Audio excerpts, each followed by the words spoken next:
시편 68편 11절에서 22절이고요. 오늘 날마다 은택을 더하시는 주. 시편 68편 19절. 시편 68편 19절.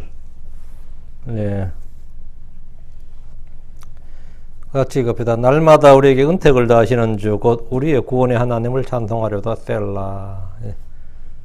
본래는 이제 순서대로 하면 주께 복이 있도다 그분께서 날마다 우리에게 은택을 더하시는도다 뭐 이렇게 이제 해야 됩니다. 이제 그렇게 해야 되는데 이제 그건 뭐 번역의 그 기법에 관한 문제고요. 자, 한번 해봅시다. 날마다 은택을 더하시는 주. 시편 68편은 전체가 주의 지상 재림을 다루고 있다. 이제 지난 시간에 이제 시작할 때 이야기죠. 주의 지상 재림을 다루는 장이다 이렇게 했어요. 시편 자체가 이 시편이. 주께서 이 땅에 오시면 주의 원수들을 멸하시고 이스라엘을 구출하십니다. 주께서 끝까지 견디는 자들은 구원을 받으라고 하실 때, 이제 마태복음 24장 같은데 끝까지 견디는 자는 구원을 받으라고 하실 때 그 구원은 우리 그 혼의 구원을 말한 것이 아니고 그리스도인들의 믿음으로 말미암는 구원, 은혜로 말미암는 구원 그게 아니고 그 끝까지 할 때 끝은 이제 대환란의 끝을 말한 것이고 대상은 환란 성도예요. 우리 주님께서 오실 때까지, 그 7년 대환란이 끝날 때까지. 성경에서 말하는 끝은 항상 다니엘의 70일을 기준으로 합니다. 그 70일에가 끝날 때까지 이 말이에요. 그러니까 그게 주님 재림이거든요. 지금 지상 재림 때까지 이 말입니다. 주께서 예루살렘 앞에 동쪽에 있는 올리브산 위에 서실 때, 올리브산은 한가운데 갈라집니다. 큰 골짜기가 생깁니다. 올리브산이 동쪽과 서쪽으로 갈라져서 옮겨지는 건 반은 북쪽으로 반은 남쪽으로 이동한다. 스가랴 14장 4절에 그렇게 나와요. 엄청난 그 지질 변화, 지형 변화가 있을 것을 보여줍니다. 지금 지도가 완전히 바뀌어버린 거죠. 주의 재림으로 인해서 이 땅은 지도가 완전히 바뀌게 됩니다. 조림 때 대언자 요한이 회개하라 하늘의 왕국이 가까이 있느니라 이렇게 외쳤습니다. 이는 왕이신 주 예수 그리스도께서 이미 오셔서 그들 가운데 계시기 때문입니다. 그러나 하늘의 왕국은 그때 세워지지 않았습니다. 왕이신 주 예수님께서 죽임을 당하셨고 하늘 올라가시면서 내가 다시 오리라 이렇게 말씀하셨기 때문입니다.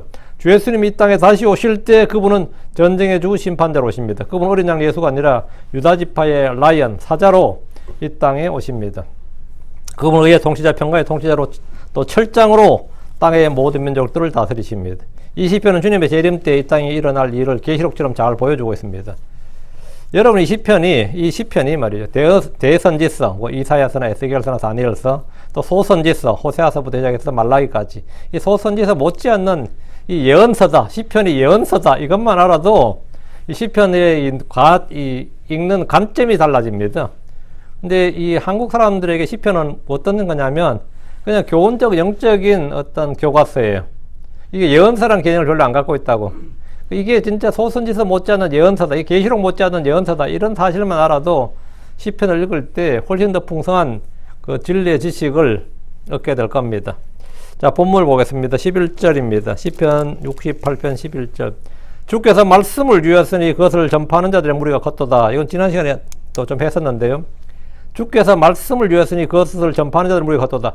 주께서 말씀을 주셨다는 것은 대언자들, 사도들을 통해서 주께서 말씀을 주셨다는 것으로 디모데후서 3장 16절에 모든 성경 기록들은 하나님의 영감으로 주셨으니 이 말씀과 정확히 일치합니다. All scripture was given by the inspiration of God. 하나님의 영감으로 주어졌다 그랬죠. 주신 거라고. 주께서 말씀을 주셨단 말이죠. 모든 성경 기록들은 하나님의 영감으로 주어진 것이라고. 대언자들이 말한 그 하나님의 말씀은 성령께서 움직이신 대로 성령의 감동으로 주어진 것이지 사람들이 사전에 해석해서 온 것이 아니다. 이런 기록도 있고. 주께서 개개인에게 말씀을 주시는 방법은 선포자들을 통해서 이 하나님의 말씀을 선포하게 하는 겁니다.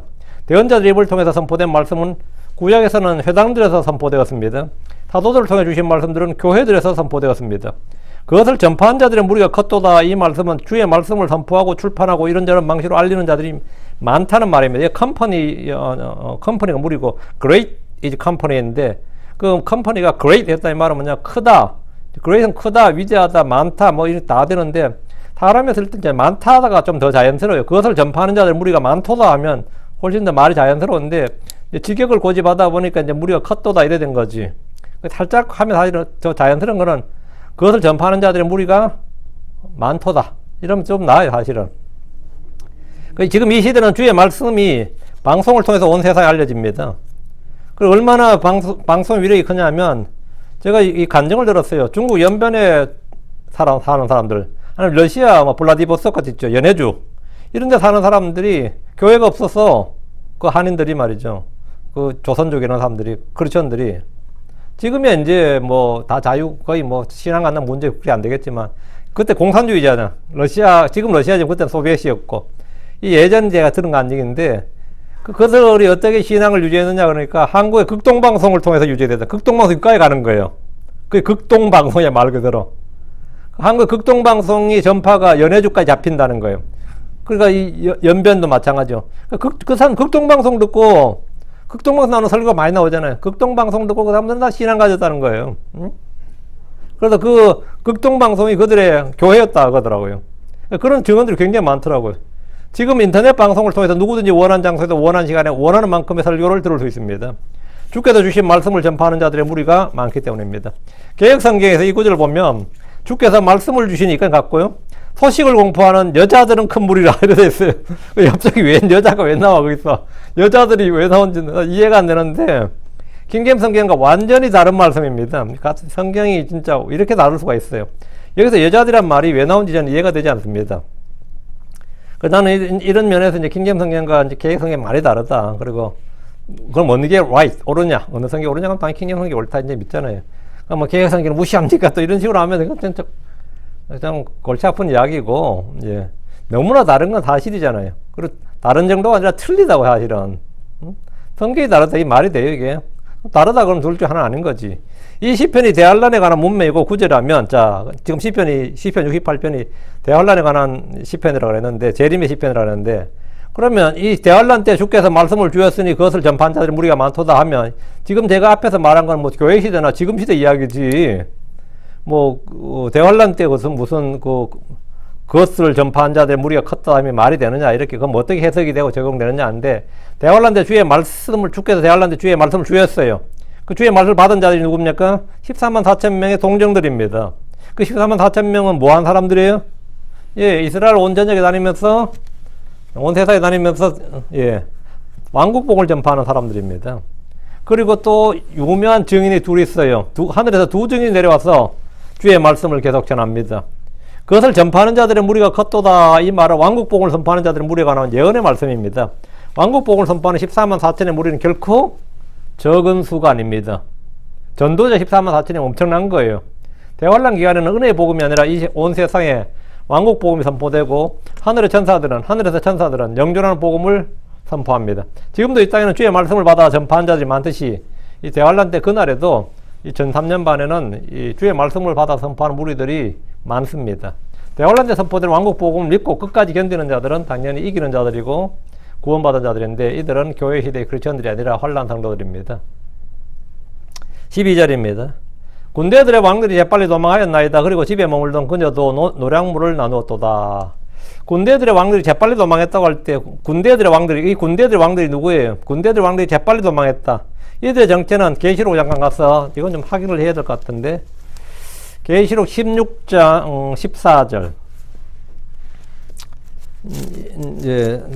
계시록 16장 14절.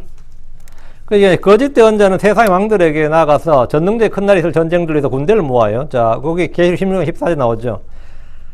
그들은 마귀들의 영들로서 기적들을 행하며 땅과 온 세상의 왕들에게 나아가, 여기 땅과 온 세상의 왕들에게 나아가 하나님과 전능자의 저 큰 날에 있을 전쟁을 위하여 그들을 모으더라. 온 세상의 왕들에게 나아가 있죠. 온 세상의 왕들에게 나아가 하나님과 전능자의 큰 날에 있을 전쟁을 위하여 그들을 모으더라. 왕들이 군대를 모아서 어디로 오는 거죠? 유프라테스 강을 건너서, 예, 아마겟돈으로 오는 거지. 용의 입과 짐승의 입과 거짓 대언자 입에서 나오는 부정한 영 셋이 온 세상의 왕들에게로, 온 땅과 세상의 왕들이 나가서 주님과의 한판 전쟁을 위해서 그들을 모은다 이거예요. 그렇죠? 장소는 아마겟돈입니다. 계시록 16장 펴놨죠? 16절. 그가 히브리 말로 아마겟돈이라는 곳으로 그들을 함께 모으더라. 모았어요. 땅의 왕들은 아마겟돈에서 주를 대적하여 전쟁을 합니다. 자, 19장 19절로 갑니다. 뒤로. 계시록 19장 19절. 또 내가 봄에 그 짐승과 땅의 왕들과 그들의 군대들이 함께 모여 말 타신 분과 그분의 군대를 대적하여 전쟁을 하더라. 여러분, 그 짐승과 땅의 왕들과 그들의 군대들이 있죠. 여러분, 땅의 왕들과 그들의 군대들, 여기 건드라요. 땅의 왕들과 그들의 군대들. 요게 정확하게 지금 시편 68편 12절에 군대들의 왕들이에요. 그렇죠? 연결이 딱 되죠? 군대들의 왕들이 재빨리 도망했나이다 할 때 군대들의 왕들이 누구냐면 바로 계시록 16장 14절, 예, 19장 19절 나오는 바로 땅의 왕들과 그들의 군대들이지. 땅의 왕들과 그들의 군대들이 한 개 모여서 말타시문과 그런 군대를 대적해서 전쟁을 했다고. 전쟁을 한 결과가 뭐죠? 왕들은 주랭랑 친 거지. 그러나 그 전쟁이라는 것이 오래 일진일퇴를 거듭한 게 아니란 말이죠. 오래 지속되지 않습니다. 그들은 다 주의 입에 나온 칼과 불로 멸망을 당하는 겁니다. 어린 양의 진노에서, 진노에 이 군대들 왕들이 주님과의 전쟁에서 재빨리 도망해서 어디로 숨죠? 산들과 바위들 속에 숨습니다. 그게 계시록 6장 15절이에요. 계시록 6장 15절이에요. 아시리아의 사내립과 그의 군대가 멸망하듯이 땅의 왕들의 군대 전멸당합니다. 그리고 아시리아 사내립이 얼른 도망을 치죠. 자기 동네. 그와 같이 그와 같은 거예요. 그 전멸을 당합니다. 자, 전멸을 당하면 이스라엘은 구출이죠. 그 온 세상에는 하나님의 이름, 우리 주 예수 그리스도 이름이 이제 더 높아지는 것이고 다 두려움에 떨게 되는 겁니다. 결과 이스라엘은 구출인데 그 결과 이스라엘에 주어지는 결과 중에 하나가 뭐냐면 그 뒤에 그리고 집에 머물던 그녀도 노략물을 나누었도다. 이 그녀가 누군 이스라엘이에요. 성경에서 그녀 여자는 그 여자는 이스라엘이에요. 그리고 집에 머물던 그녀도 노략물 나누었다. 이게 이스라엘을 이제 여자로 받은 거예요. 그래서 그녀가 한국어는 참 어색하지. 응? 그리고 집에 머물던 그녀도 노략물을 나누었다 했는데 그 결과 이스라엘은 노략물 얻습니다. 엄청나겠지. 한번 생각해 보세요. 응? 2억의 기병대가 왔다 그러는데 그 노략물이 어느 정도일 것 같아요? 엄청나죠. 그리고 집에 머물던 그녀도 노략물 나누었도다 했는데 이 말은 승리한 군대 백성이 얻은 노략물입니다. 아시리아 군대가 전멸했을 때 히스기야 왕과 예루살렘 주민이 큰 노략물을 얻었고 부자가 됐습니다. 그 바빌론 사신들이 왔을 때 왕의 복을 보여줬다고 얼마나 부자가 됐는지. 이게 전쟁이 승리하면 그래요. 큰 노략물을 얻은 것 같이 그날에 그녀도 노략물을 취하여 나눕니다. 이 전쟁에 참여하지 않았던 이스라엘 백성들도 주 예수 그리스도의 승리로 말미암아서 승리의 노략물을 취하게 된다 이 말입니다. 13절 비록 너희가 솥들 사이에 누워 지냈을지라도 그럼에도 너희가 은으로 덮인 비둘기의 날개들 그리고 황금으로 덮인 그 비둘기의 깃털같이 되리라. 비록 너희가 솥들 사이에 누워 지냈을지라도 이랬죠. 이게 뭔 말 같아요? 비록 너희가 솥들 사이에 누워 지냈을지라도 이거는 노예나 종살이 포로 생활의 고달픔을 말한 겁니다. 역사적으로 남의 종살을 하면 노예 생활을 했던 불행했던 과거를 쉽게 떠올릴 수 있는데 그들이 이집트에서 파라오가 명령한 도시 건설, 국고성, 비돔성 건축 또는 성곽 건축 등 각종 노역에 동원됩니다. 노역에 동원되면 제일 먼저 하는 게 뭐냐? 건축용 벽돌을 만들기 위해서 짚을 구해와서 썰고 그것들을 구워야 됩니다. 그럼 솥들이 쫙 걸려야 된다고. 그리고 거기서 뭡니까? 일하고 그것을 먹고 자고 그 솥들 사이에 누웠더니 이게 이 종살이들의 고생이죠. 바빌론에서도 마찬가지였습니다. 바빌론은 돌이 적어서 흙으로 벽돌을 만들고 그것을 구웠습니다. 근데 이제 워낙 화력이 좋아서 왜? 석유가 있었던 거예요. 예? 그리고 그때 이 사람들이 벌써 이게 바빌론 건축할 때는 이 석유를 사용할 줄 알았습니다. 석유를 언제부터 사용했냐 그러면 창세기도 나와요. 역청이란 말 있죠. 그게 석유 끈적끈적 난 거예요, 그게. 그걸 활용해서 그 화력으로 돌을 굽는 거예요. 그러면 흙벽돌이 돌벽돌처럼 되는 거예요. 바빌론 본래 돌이 없어서 흙으로 전부 다 대신한 겁니다. 흙으로 돌을 만든 거예요. 그 솥들 사이에 누웠다는 것은 바로 노역 생활을 하면서 그 솥들 사이에서 먹고 자고 일하는 장면을 보여주는 겁니다. 그래서 비록 너희가 솥들 사이에 누워 지냈을지라도 이건 뭐죠? 고달픈 노예 생활을 말하는 거예요. 그 종사를 표현한 건데 흩어진 이 유대인들이 대환란 때도 잡혀서 이렇게 종살이 노예 생활을 합니다. 죽임을 당하거나 감옥에 갇히거나 이 종살을 하거나 그 종살을 표현하는 말이 뭐냐면 너희가 솥들 사이에 누워 지냈을지라도 이게 바로 종살을 표현한 말이에요. 누구나 그냥 딱 알아듣는 말입니다. 나는 못 알아들었다 그러면은 그러면 지금 알아들으면 되는 거고 독서량의 문제예요. 이거는 좀 그냥 딱 들었을 때 딱 알아들어야 돼요. 이스라엘은 비록 종살이나 포로생활 노예로 전락했다 하더라도 그럼에도 주께서 오시면 그들은 은으로 덮인 비둘기의 날개들 황금으로 덮인 그 비둘기의 깃털같이 될 것이다 이렇게 돼 있어요. 이게 또 이건 또 뒤에 뭔 소리? 이거 화려한데 응? 우리는 주로 비행기를 일컬어서 뭐라 그러죠? 대한항공이나 아시아나나 비행기를 일컬어서 뭐라 그러죠? 은빛 날개라 그러죠. 그런 표현 들어보셨죠? 은빛 날개를 펼치고 전투기도 마찬가지 은빛 날개라 그래요. 그건 진짜 그거는 이제 햇빛에 비치면 쇠가 어때요? 모든 비행기가 다 은빛 날개지 뭐 특별히 도색 안 한 다음에야 은빛 날개인데, 여기는 비둘기나 독수리가 하늘을 날 때 햇빛을 받으면 어떻게 되죠? 흰색 깃털은 은빛으로 보이고 누른색 깃발은 황금빛으로 보입니다. 그게 뭐냐면 은빛으로 은으로 덮인 비둘기의 날개들, 황금으로 덮인 그 비둘기의 깃털, 이런 이거예요. 그들은 솥들 사이에 누워서 몸이 땅에 붙었던 신세에서 이제는 하늘을 자유롭게 비둘기처럼 찬란한 은빛과 금빛을 내는 비둘기처럼 그렇게 될 것이란 겁니다.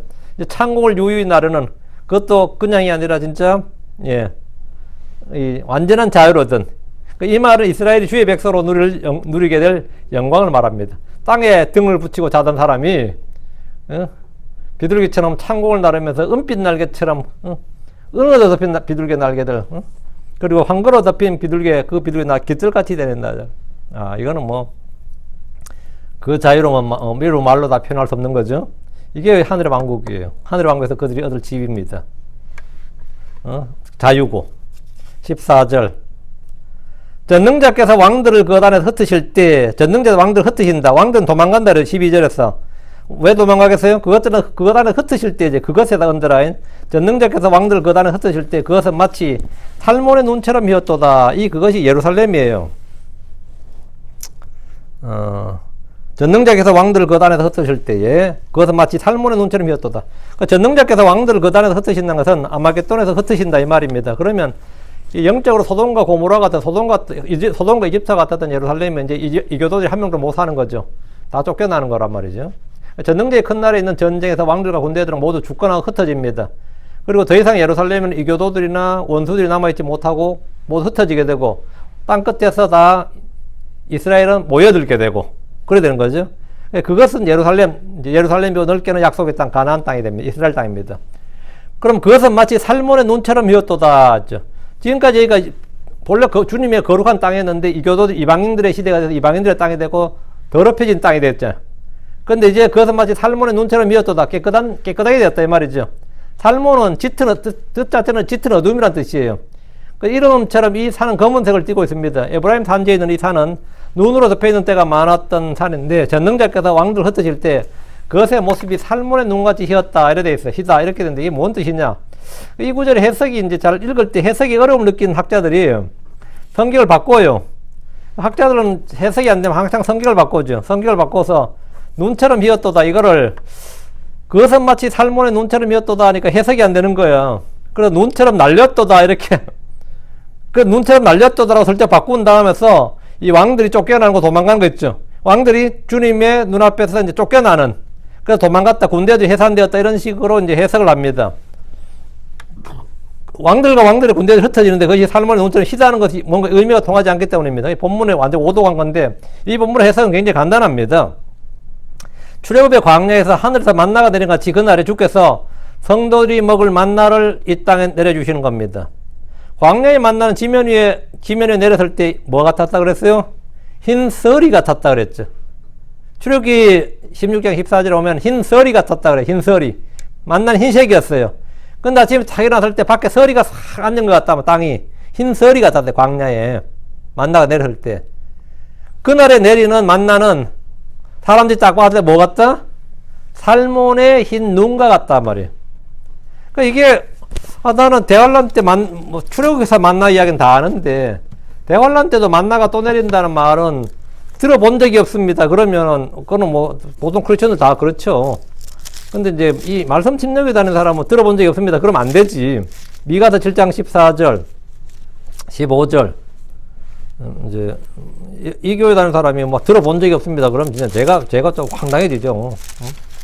미가서 7장 14절 15절 한번 보시죠. 주의 막대기로 주의 백성 곧 갈멜의 한가운데서 숲속에 홀로 가는 주의 상속 백성 양떼를 먹이시되, 주님께서 주의 막대기로 주의 백성을 먹이신다잖아요. 홀로 가는 주의 상속 백성 양떼를 먹이시되 옛날같이 바산과 길앗에서 그들을 먹이시옵소서. 바산과 길앗에 먹이는 건 뭐냐면 이스라엘 이쪽 산지로 도망을 많이 갔기 때문이지. 그래서 바산과 길앗에 그들을 먹이시옵소서. 여기서 그 다음 내가 이집트 땅에서 나오던 날들이 한 것 같이 내가 그에게 놀라운 일들을 보이리라. 내가 이집트 땅에서 나오던 같이, 이스라엘이 출애굽했던 때 같이 그때 했던 것 같이 구약 때와 같이 출애굽 때 같이 내가 그에게 이스라엘에게 놀라운 일들을 보이리라 했죠. 놀라운 일들을 보이는 게 뭐예요? 바산과 길라앗에서 그들을 먹이시옵소서. 어때? 옛날같이 먹여달라고. 옛날에 어떻게 먹였는데요? 만나 내려 먹였지. 옛날에 만나를 내려서 우리를 먹여주셨던 것처럼 먹여달라고. 그러니까 뭐라고요? 내가 그에게 그렇게 이집트에서 했던 것처럼 그렇게 내가 그에게 놀라운 일들 이집트 나올 때 했던 것처럼 그렇게 놀라운 일을 보이리라. 만나를 내려주겠다 이 말이지. 그 만나를 내려주면 그 만나가 어떻다는 거죠? 예. 그것은 마치 살몬의 눈처럼 비었도다 이거예요. 이 말씀은 주께서 출애굽 때 하셨던 일을 그날에도 하시겠다는 겁니다. 그 중에 하나가 주의 백성을 먹이시는 일이고 먹이는 방식은 뭐죠? 항상 만나를 내리시는 거예요. 그날에 주님은 백성들을 먹이기 위해서 출애굽 때 했던 것처럼 그런 방식으로 빵을 공급해 주시는 겁니다. 그래서 하늘에 계신 우리 아버지요 하면서 우리에게 일용할 양식을 주옵시고 할 때 그 일용할 양식을 주옵시고 이거예요. 정확하게 이 대할란대 유대인들이 먹을 게 없단 말이에요. 그 주님께 일용할 양식을 달라고 기도하는 겁니다. 이게 문자 그대로. 그러면 주님께서 날마다 양식을 주셨던 것처럼 일용 데일리 브레드를 내려주시는 건데 바로 그 이야기입니다. 뭐 이런 이야기까지 하면 또 이제 또 이단될지 몰라. 근데 정확하게는 본래 그 의미예요. 예. 예. 그날에 주님은 백성들을 먹이기 위해서 출애굽 때 했던 그런 방식으로 빵을 공급해 주신다. 확실한 겁니다. 그러나 이런 진리는 성경 읽어도 주의 깊게 읽고 그대로 믿지 않는다면 상상도 하지 못합니다. 우리는 성경 신자들로서 주의 말씀을 바꾸는 것이 아니라 이 성경과 성경을 부지런히 비교해서 주의 깊게 공부해야 됩니다. 다시 시편 68편으로 15절 하나님의 산은 바산의 산 같으니 하나님의 산은 시온산이죠. 하나님의 산은 바산의 산 같으니 바산의 산과 같이 높은 산이로다. 이건 지금은 말이 안 되죠. 하나님의 산 시온산은 바산의 산같이 높은 산이 아니지. 구약에서는 그렇지가 않아요. 하나님의 산이라고 하면 시온산인데 근데 본문은 하나님의 산이 바산의 산 같다 이랬습니다. 뭐 다윗이 바보라서 이런 말 한 건 아니죠. 바산은 요르단 동편에 있는 산인데 북쪽으로는 헬몬산이 있고 헬몬산이 이스라엘과 이방인을 분리하는 북쪽 경계예요. 그리고 이스라엘과 이방 땅의 경계를 이루는 산이 뭐냐면 동쪽의 산이 뭐냐면 이 바산입니다. 바산의 산입니다. 땅쪽에서 바산의 산이 이방인들과 경계가 되는 산입니다. 이 산은 높이도 높이지만 현무암과 같은 강한 바위, 이 돌들로 가파르고 탑과 같이 생긴 봉우리들이 많은 산입니다. 이 가파른 산이에요. 그래서 이제 대할란드 이스라엘이 도망쳐서 산들로 도망하러 갈 때 주로 가는 산이 갈멜과 바산 이런 산들이에요. 그래서 이제 여기 나오는 거지. 이 산은 이제 그런 봉우리도 많은데, 그러나 요르단 서쪽에 있는 산들은 기본적으로 이 산이 낮고 석회석으로 이루어진 산들입니다. 그 하나님의 산은 바산의 산과 같다. 이 말은 시온산이 바산의 산처럼 높고 크고 강한 위용을 내는 그런 산이 될 것을 말해줍니다. 이것은 재림 때 예루살렘의 지형이 엄청난 변화를 겪을 것을 말해주는 거예요. 그 주님께서 오실 때 산들이 쪼개지고 갈라지고 계곡이 생기고 이러면서 엄청난 지형 변화가 생기면서 이래야 된다 이거지. 주께서 친히 거하시는 예루살렘 그리고 시온산은 가장 높고 큰 산이 될 것입니다. 예. 그리고 나쁜 산들은 다 낮아지고 그날. 예. 낮아지고 골짜기 메워지고. 예, 이게 그냥 우리는 이제 영적으로 우리 마음이 높아지고 낮아지고 뭐 이런 식의 영적 해석으로 보통 이제 퉁치는 경우가 많은데 문자 그대로 주님 오시면 이제 높은 산이 낮아져요. 산이 낮아지고 골짜기가 메워지고 그래 된다고요. 16절입니다. 너희가 어찌하여 날뛰느냐 너희 높은 산들아 이것은 하나님께서 거하고자 하시는 산이니 참으로 주께서 그 안에 영원히 거하시리라. 너희가 어찌하여 날뛰느냐 너희 높은 산들아 이것은 주의 책망입니다. 이방인들 이교도들은 이스라엘 향해서 자랑하고 그들을 업신여겼습니다. 큰 나라들은 자기들을 대국이라 그러고 작은 나라들을 소국이나 오랑캐니 하면서 얕잡아옵니다.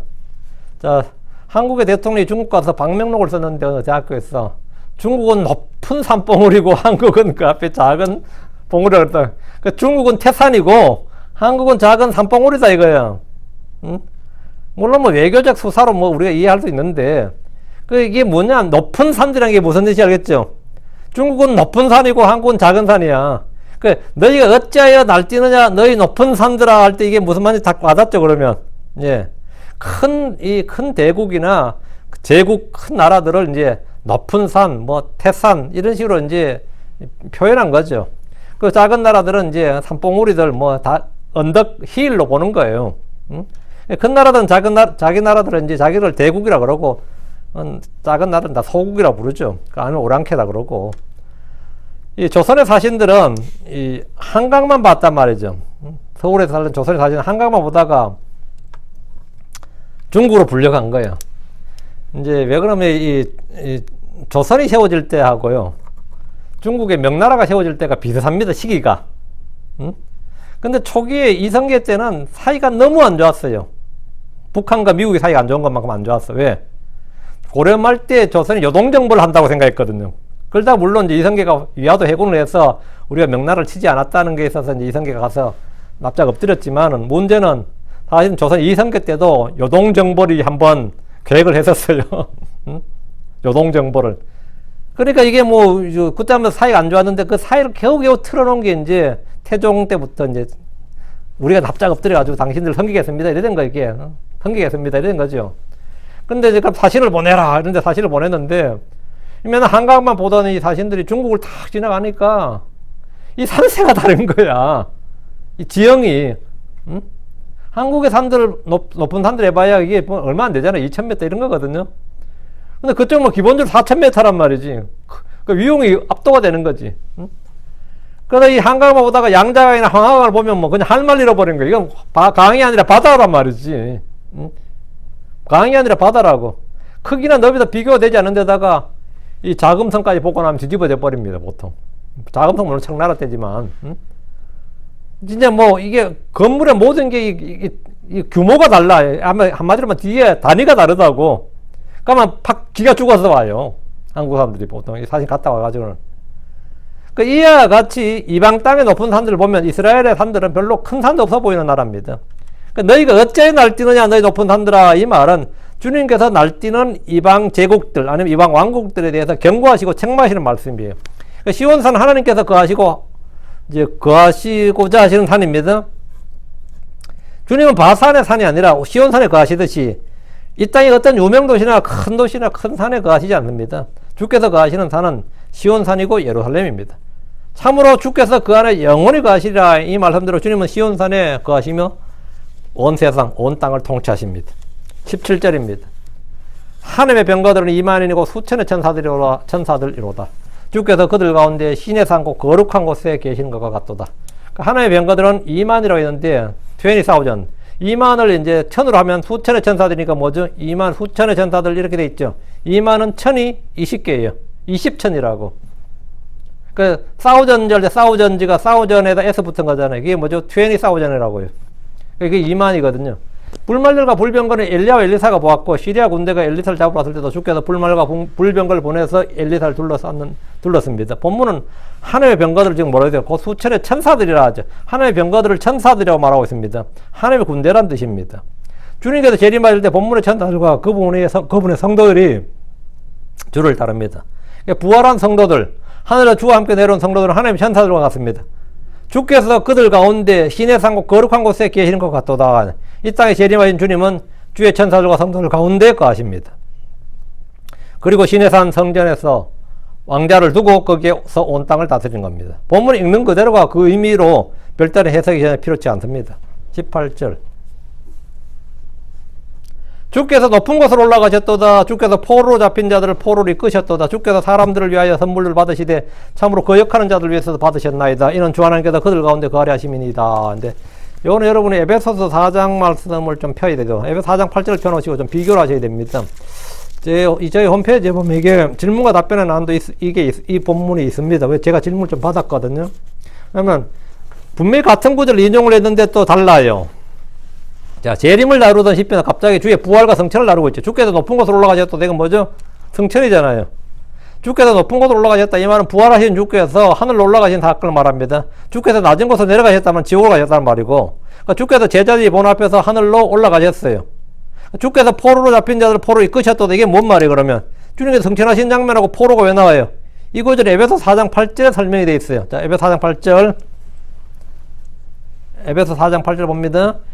네. 그러므로 그분께서 이러시기를 그분께서 높은 곳으로 올라가실 때에 하늘로 성천하실 때 이 말이에요.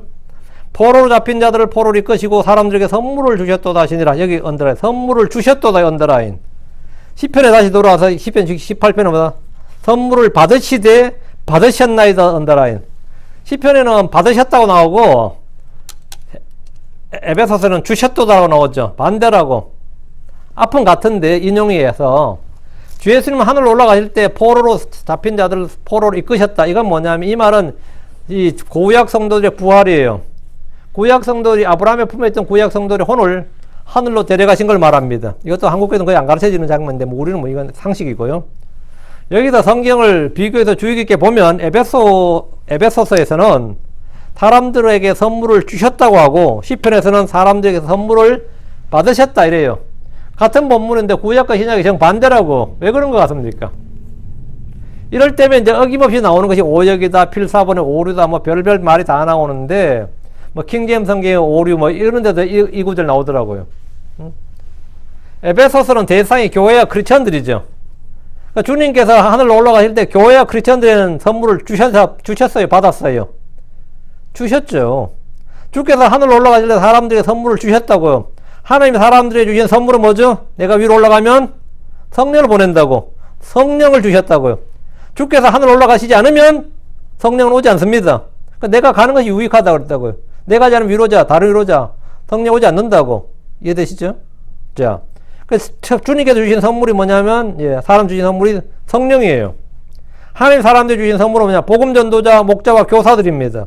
이것은 지역교회들에 주신 선물이고 성도들을 세우도록 주신 선물입니다. 이건 선물이에요. 셋째, 하나님 우리에게 주신 선물은 그 심판대에 우리에게 약속하신 관들입니다.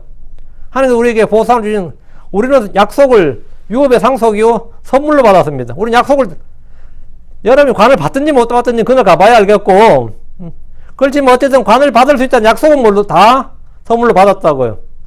우리는 유업을 받았다, 관을 받다, 영광을 받는다. 이건 전부 우리는 전부 약속의 상속자들이라고. 이건 값없이 주신 선물이에요. 모든 크리스천은 전부 다 하나님의 약속을 받아서 안 받았어요? 받았다고요. 하늘에 속한 하나님의 영광스러운 그런 약속을 다 받았어요. 그리고 우리는 약속의 상속자들이라고. 근데 그 약속의 상속자들이 뭐 제대로 이제 진짜 그런 심판에 다 받으면 좋겠지만 이제 육신을 따라 사는 사람들은 이제 뭐 다 손실의 보상을 받겠죠. 그렇다면 이제 이건 이제 하나님께서 우리에게 주신 선물들이다. 주님이 성취하시는 우리가 얻는 선물인데, 그렇다면 주께서 사람들의 선물을 받았다. 이 시편 말씀은 본문 뜻은 뭐냐? 이거는 크리스천들이 아니고 주의 재림에 관련된 말씀이에요. 주의 재림에, 지상 재림이죠. 그날에는 주께서 자기 종들로부터 회개복을 받으시고 각자가 법만큼 받으십니다. 자, 열매 종들에게 한 문화씩 나눠줬죠. 회개보고 하라 그랬단 말이에요. 그러니까 한 문화를 받은 종이 열문화, 10문화를 벌었단 말이죠. 맞죠? 어떤 종 10문화를 벌었, 그럼 주님께 10문화를 드린단 말이죠. 어떤 종은 5문화를 벌었다고, 5문화를 주님께 드린다고, 그럼 주님께서 착하고 신실한 종아 이런단 말이죠. 그죠? 그러니까 주님은 뭐 각자 일한 만큼 일한 것을 우리가 주께 회개보고 할 때 그날의 성도는 드려야 된다고. 근데 나는 주님께서 주신 걸 내가 묻어놨다 이랬을 때 뭐죠? 벌을 주셨죠. 주님께서 선물을 받으신다고 할 때 받으신다는 건 뭐냐면 회개복을 통해서 주님께서 받으신 선물이 이겁니다. 각 사람에게 주신 것대로 받으신다 이거예요. 그리고 우리가 열심히 일해서 주님께 드려야 되는 거지. 예. 또 주께서 받으신 선물이 또 뭐냐면 땅입니다. 하늘의 왕국이 세워질 때 주님은 아브라함의 약속하신 크고 넓은 땅을 받게 됩니다. 가나안 땅 하늘 왕국을 받게 되는 거죠.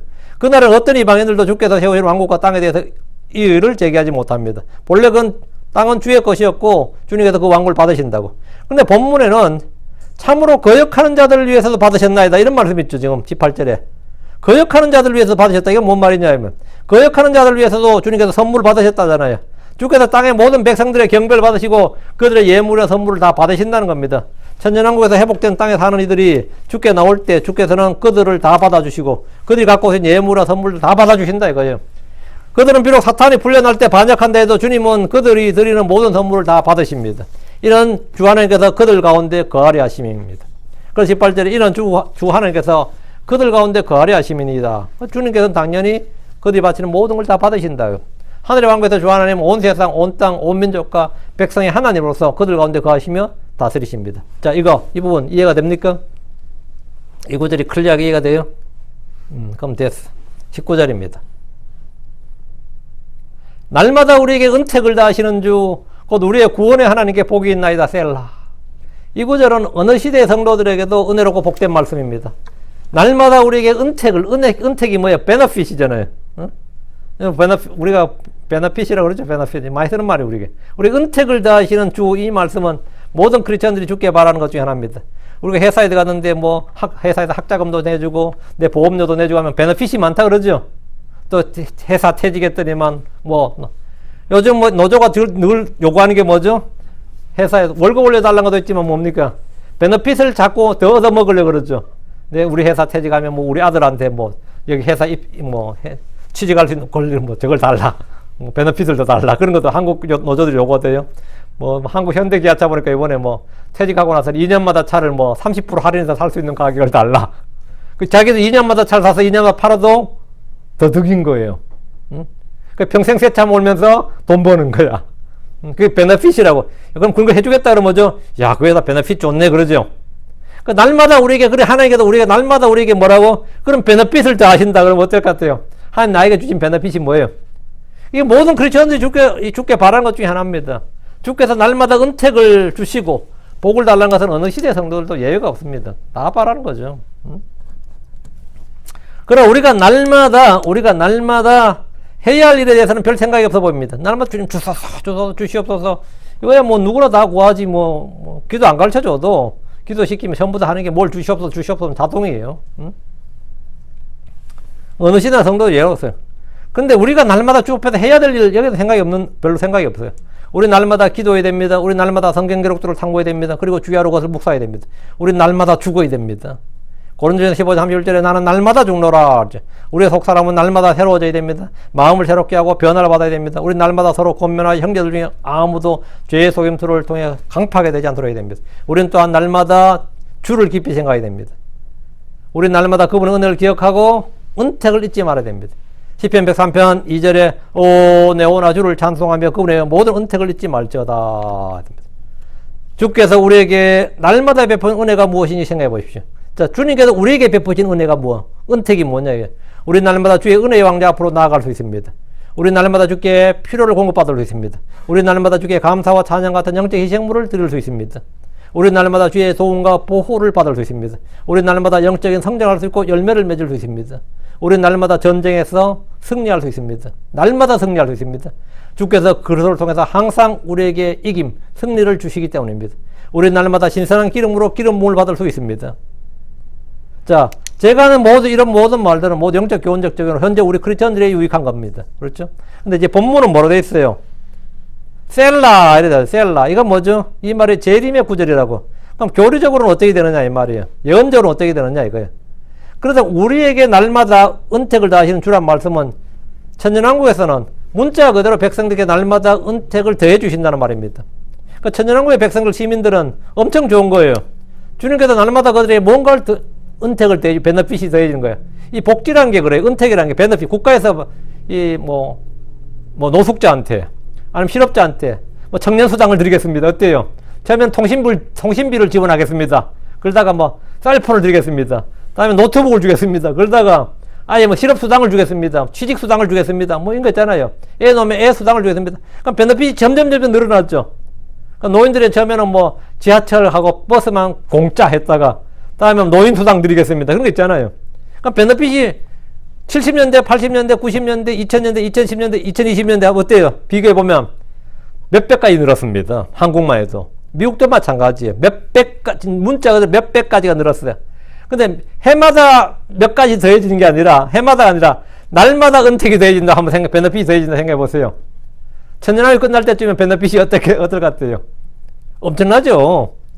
그러니까 영적 은혜뿐만 아니라 주님께서 천년왕국 문자들 백성들에게 날마다 은택을 대준다고. 이 복지란 것은 베너핏을 한번 내주면 말이죠. 돌리키기가 어려워요. 이 유턴이 없다는 말 있죠. 한번 베풀면 그러면 성과에서 다 떨어진다고. 응? 일은 더 적게 하고 돈은 더 많이 드리겠습니다. 그럼 어때요? 응? 일은 더 적게 하고 돈은 더 많이 드리겠습니다. 다 좋아하지. 그 돈 어디서 나오는데? 정부는 돈을 벌지 않습니다. 정부는 돈을 거두어서 쓸 뿐이지 정부는 돈을 벌지 않아요. 어떤 정부도 돈을 못 법니다. 정부가 하는 유일한 일은 돈을 세금으로 걷어들이든지 빚을 내든지, 그 채권 발행이에요. 빚을 둘 중에 하나밖에 없어요. 채권 발행을 하든지 세금을 거두든지요. 그게 잘하고. 근데 그걸 막 쓴다고 정치인들 그 지도자인 줄 알고 쓴다고요. 다 우리 돈인데. 응? 근데 하나님께서는 자원의 부족이라는 게 없어요. 정부는 한정된 자원을 어떻게 분배하느냐가 정부 역할인데, 그걸 잘하면 이제 복지국가라 그러죠. 한정된 자원을 잘 분배하면. 응? 근데 하나님께는 자원이 뭐라고? unlimited란 말이죠. 한계가 없다고. 그 날마다 은택을 다 하실 수가 있는 거야. 날마다 우리 은택을 다 하시는 조. 이게 영적 은혜뿐만 아니라 날마다 지면을 새롭게 하시고 몸의 건강과 장수를 주시고 주를 아는 지식을 더해 주시고 의와 화평을 넘치게 하시는 이들이, 내가 사는데 내가 70에 주님이 지상재림했어. 나는 물론 이제 그때 올라갔으니까 상관없고, 그렇지 말고 환난 통관 성도 생각해요. 근데 천년왕국에 들어갔어. 근데 내가 점점 젊어져. 한번 생각해 봐요. 30대로 젊어진다고 한번 생각해 봐. 70 먹은 사람이 점점 젊어진다고. 여러분이 그 구절 혹시 읽으셨어요? 그런 내가 점점 젊어진다는 이 말이 천년왕국에서 사람들이 젊어진다. 그 욥기에 나오는데, 예. 이런 거 청춘에 있을 젊음의 샘이 열린단 말이지. 이런 것들이 문자 그대로 이루어진다고. 몸에 문자 그대로. 이게 은택을 다하시는 주예요.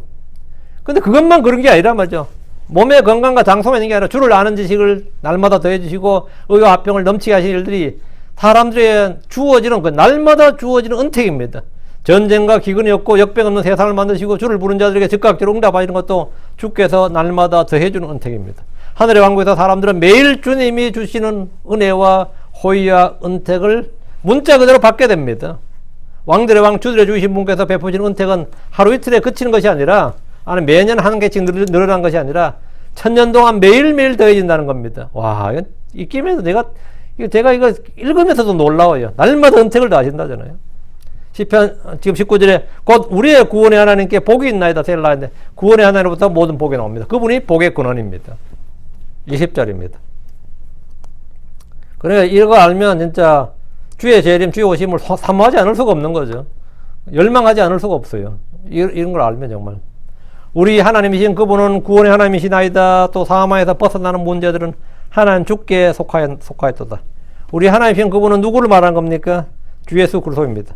이스라엘은 지금도 이 사실을 알지 못하고 믿지 않습니다. 그들은 대환란을 거치면서 주 예수님께서 우리 하나님이신 그분은 구원의 하나님이시다, 이렇게 믿음의 선한 고백을 하면서 그분께 경배합니다. 주 예수님은 구원의 주, 구원의 하나님이십니다. 도마가 예수님께 당신은 나의 주, 나의 하나님이시니다, 이렇게 고백했던 것처럼 그날에는 온 세상의 모든 혀가 같은 고백을 합니다. 그분은 구원의 하나님이시고 날마다 은택을 다하시는 주이시며 복이 있는 분이십니다. 다시 있죠. 또 사망에서 벗어나는 문제들은 하나님 주께 속하였도다. 여기 사망에서 벗어나는 문제들은 뭐래? 하나님 주께 속하였도다. 삶의 문제는 마음에서 나옵니다. 모든 삶의 문제, the issues of life comes from the heart. 마음에서 나와요. 그럼 사망으로서 벗어나는 문제들은 주께 속한 겁니다. 전에 주께 속한 것, 이런 주제로 제가 이 교회에서 설교한 적이 있습니다. 구원은 주께 속하였습니다. 땅의 방패들은 하나님께 속하였습니다. 권능은 하나님께 속했습니다. 그걸로 주께 속했습니다. 원수 갚는 일은 주께 속한 겁니다. 지혜와 능력이 그분께 속했습니다. 본문은 사망에서 벗어나는 문제들은 하나님 주께 속하였다고 말합니다. 주께 속한 것들은 은혜로 믿음으로 받아야 됩니다. 이것은 주께 구해야 됩니다. 자, 그럼 주님으로부터 오는 게 뭡니까? 주께 속한 것은 되고, 주님으로 오는 것, 나의 도움은 하늘과 땅을 만드신 주로부터 옵니다. 새로 대답하는 것은 주님으로부터 옵니다. 분별있는 아내는 주로부터 옵니다. 모든 사람에 대한 판단은 주로부터 옵니다. 모든 좋은 선물은 위로부터 오고 빛들의 아버지로부터 옵니다. 이곳 미국에 사는 사람들은 늘 기억해야 될 말씀이 안전은 주에게서 온다.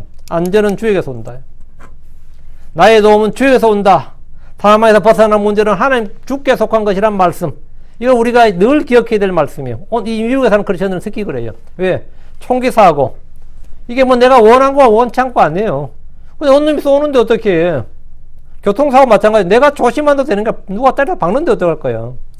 총기 사고, 교통사고, 칼이나 마약이나 화재나 토네이도나 갑작스러운 질병이나 사고 등 사망에서 벗어나는 문제들은 하나님께 속한 겁니다. 사망에서 벗어나는 문제는 하나님께 속한 거예요. 제가 이게 한번 이석진 한번 따고 한번 어지럼을 겪고 나서 제일 걱정했던 게 그거였어요. 야, 운전하다 이러면 어떡하지? 운전하다 이러면 그냥 끝난다는 생각이 들더라고. 운전하다 이러면. 응? 운전할 때 이거 찾아오면 그냥 죽는 거구나. 그래서 운전하다 갑자기 막 헤맨 사람이 있잖아요. 그래서 그 사람은 우리 뒤에서 볼 때 저 사람 마약했나 이럴 수도 있겠지만 어쩔 수 없는 그 사람 위급한 상황일 수도 있겠구나 생각이 들더라고. 응? 멀쩡한 사람인데 위급한 상황일 수도 있겠구나. 이해도가 확 넓어졌어. 근데 그 사람 몰다 치고 또 그 차에 박히고 사고 난 사람 또 뭔 죄야, 그죠? 그 죄의 문제가 아니라 이게 죄 문제가 아니라고요. 그 망대가 무너져서 사람이 죽었다고 해서 그 무너져 죽은 사람들이 죄가 많아서 그런 게 아니라고요. 뭐 놀러 갔다가 토네이도에 휩쓸려 죽은 사람들이 아니면 쓰나미에 밀려 죽은 사람들이 전에 언제더라 쓰나미에 밀려 죽은 사람 그때가 뭐 하필이면 일요일이었거든요. 그 어떤 목사님이 또 일요일날 교회 안 가고 거기 갔는데 다 재앙받았다고 이제 막 그 설교를 제가 들은 적이 있는데 그렇죠. 교회 갔으면 제일 좋았죠. 근데 만약 뭐 그 부근에 교회가 있었다면 뭐 교회도 같이 풀리는 거 아니에요? 응? 뭐 교회도 화재 나고 교회에서 총기 맞은 사람도 있는데. 그 삶에서 벗어나는 문제들은 다 하나님께 속한 것이라고. 그 안전이 주께 속했듯이 삶에서 벗어나는 문제들은 주께 속한 겁니다. 우리가 이걸 기억해야 돼요. 여러분이 주의 말씀을 읽는 그대로 듣는 그대로 믿으면 그 믿음은 실체의 증거가 됩니다. 여러분이 이 말씀을 읽는 그대로 듣는 그대로 읽는 그대로 마음에 믿으면 이 말씀이 실체가 되고 증거가 된다고. 좀 더 문자적으로 이제 이 구절을 해석하면요. 자, 다시 20절에 삶에서 벗어나는 문제들 이랬죠. 사망으로부터 벗어나는 문제들 이랬죠. 응? 그럼 이게 뭐예요? 예. 부활이지. 부활은 뭐죠? 사망에서 벗어나는 문제잖아요. 사망에서 벗어나는 문제는 이건 부활을 말한 겁니다. 좀 더 문자로 해석하면 우리가 현재 사망의 몸에서 벗어나는 것은 뭐 죽게 속한 거라고요. 되죠? 이건 뭐 영적으로 뭐 문자 다 해석이 되는 겁니다. 다 적용이 안 한 거라고. 여러분 어떻게 믿든지 다 된다고. 하나님의 말씀의 이 풍부함이에요, 이게. 21절입니다. 그러나 하나님께서 그분의 원수들의 머리와 여전히 그의 범법들 속에서 계속 가는 자들의 털투성이 머리 가죽을 상하게 하시라. 하나님께서 원수들의 머리를 상하게 하신다는 것은 죽이신다는 말입니다. 주께서 그의 범법들 속에서 계속 가는 자들의 털투성이 머리 가죽을 상하게 하신다는 것은 그의 정수를 내리치신다는 말인데 원수들의 머리나 털투성이 머리 가죽은 같은 뜻의 다른 표현입니다. 창세기 3장 15절에 여자의 씨는 뱀의 머리를 상하게 할 것이다. 이런 예언이 있습니다. 이 말씀은 로마서 16장 20절에 더 구체로 나옵니다. 평강의 하나님께서 곧 사탄을 너희 발밑에서 상하게 하시라. 우리 주 예수 그리스도의 은혜가 너희 함께 있기를 원하노라. 아멘. 평강의 하나님께서 사탄을 너희 발밑에서 상하게 하신다. 발밑에서 상하게 하시는데 어딜 상하게 하시는 거예요? 발밑에서 상하게 하는데 머리를 상하게 하신다고. 왜? 머리를 부순다고. 머리를 상하게 하신다 이거죠. 본문에서 주께서 그런 원수들의 머리를 상하게 하신다는 것은 하박국 3장 13절에 나옵니다. 하박국 3장 13절 주께서 주의 백성의 구원을 위해 곧 주의 기름 부음 받은 자의 구원을 위해 나아가사 그 사악한 자의 집에서 그 기초를 목까지 드러내심으로써 그 머리를 상하게 하셨나이다. 셀라. 그 머리를 상하게 하셨다는 거예요. 머리를 상하게 하셨다. 주께서는 많은 민족들의 머리를 상하게 하십니다. 시스라는 장막에서 자다가 머리에 박혀서 머리에 말뚝이 박혀서 깨졌습니다. 골리앗은 다윗이 던진 돌에 맞아서 머리가 깨졌고 그의 칼에 머리가 잘렸습니다. 아비멜렉은 성문에서 불을 지피다가 맷돌에 위에서 여자가 던진 맷돌에 맞아서 머리가 부서졌습니다. 적그릇을 상징하는 인물들이 다 머리에 부서져 머리가 깨져 죽었다는 사실을 주목하십시오. 머리를 상하게 하였다 이거. 22절입니다. 주께서 말씀하시기를 내가 바산에서부터 다시 데려오리라. 내가 내 백성을 바다의 깊음들로부터 다시 데려오리라. 바산은 대환란 때 유대인들이 숨어있던 은신처입니다. 아까 바산 나왔었죠. 바산의 산들. 바산은 산과 숲이 많아서 많은 유대인들이 대환란 때 숨어 지내던 곳입니다. 전쟁이 났을 때도 많이 숨어 지내던 곳이고요. 예. 로마가 침공했을 때도 이랬고 어느 시대나 바산은 늘 숨어 지내던 거지. 한국의 남한은 같으면 지리산, 빨치산 거 있죠. 지리산에 왜 숨어 들었겠어요? 숨기 좋은 곳이니까 숨는 거예요. 지리산으로. 주께서 내가 바산에서부터 다시 데려오리라. 이는 대환란 동안 숨어있던 백성들을 다시 본토로 데려온다 이 말이고요. 내가 내 백성을 바다의 깊음들로부터 다시 데려오리라 했는데 이 바산은 쉽게 지명을 특정할 수 있잖아요. 어딘지. 근데 바다의 깊음들 이런 거 이건 정확한 장소가 정확히 어디인지 장소를 특정할 수가 없습니다. 바다의 깊음들. 근데 일반적으로 이스라엘 사람들이 바다 하면 두 개 중에 하나예요. 지중해 아니면 사해 바다입니다.